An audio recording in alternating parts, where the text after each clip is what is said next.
In Egypt, the British and French had completed the Suez Canal, a 50-mile-long canal that connected the Mediterranean to the Indian Ocean. Upon completion, the idea of a canal in the same vein of the Suez Canal connecting the Atlantic and the Pacific became ingrained in the nation's imagination. The French decided they would be the ones to do it, bringing the most vital asset towards the completion of the canal. Philippe Boinville, the man whose life was dedicated towards the construction of the Panama Canal, and having a comically large mustache. When Boinville arrived in Panama from France, he drank, he slept, and he ate canal. So much so, he was promoted all the way to chief engineer. Everything was going just perfect.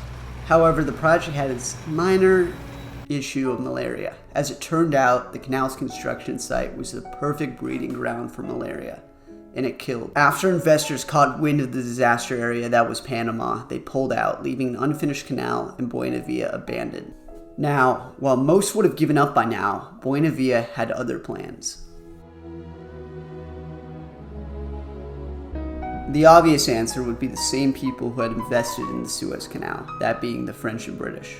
However, both were embroiled in trying to make sure the continent did not combust in the war. And the idea of building a canal through 50 miles of malaria-infested jungle was not their biggest priority at the time. There was another potential buyer, the United States. Boinville had suggested the idea to President Grover Cleveland, a staunch anti-imperialist who rejected the idea.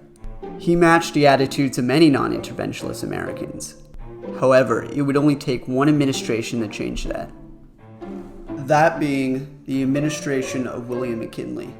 In 1878, the Treaty of Berlin was signed. From then on, imperialism became the game of Europe. Every country attempted to one-up the next. For every British South Africa, there was a French West Africa, and even a Belgium Congo. The United States wanted in on this action, and when Spain sunk the USS Maine, the United States saw its chance. Not only was America about to show it could defeat an established European power, it also displayed the modern and effective US Navy.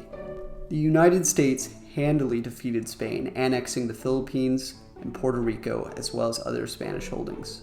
Shortly after the war had ended, McKinley was assassinated, leaving a young interventionist Theodore Roosevelt in charge. After the short Spanish-American War, the United States Congress finally had a president interested in a canal connecting the Atlantic and the Pacific. However, they had selected Nicaragua as the canal's location instead of Panama, the country directly north to Panama. Boinville could not let this slide. He had to stop this. To do this, he sent the representatives of the U.S. Congress letters explaining that Nicaragua was a terrible choice because Nicaragua had volcanoes. To highlight his point, he mailed each letter with a stamp of the volcanoes of Nicaragua. This spooked enough congressmen to back Panama. They had one issue though. Panama didn't exist. And Colombia had no interest in working with and rewarding the Americans after the Spanish-American War. But Boinville had a plan. I honestly don't think the Colombians would go to really care about you guys. They denied a canal that would have turned this jungle into a modern paradise and supplied you guys with tons of well-paying jobs. They probably have it out for you, to be honest. They probably just daydream about screwing you guys over on a daily basis. After riling up the population, Boinville soon went over to Panama's revolutionary leaders, promising support from the United States if they made him ambassador to the United States, and even gave them ideas for a flag. This guy has zero alternate motivations for doing this, I'm sure of it. Soon after, the United States gave the thumbs up for the Panamanians to rebel against the Colombians. And when the Colombians attempted to suppress the Panamanians, the Americans moved their warships to the shore of Colombia. After the war for Panamanian independence, Boinville, the Panamanian ambassador to the United States, signed a treaty giving the United States authority and control over the Panama Canal indefinitely. He signed this treaty without consulting a single Panamanian or the new Panamanian government. Boinville's job had been completed, receiving a massive payout after the Americans had bought the French company.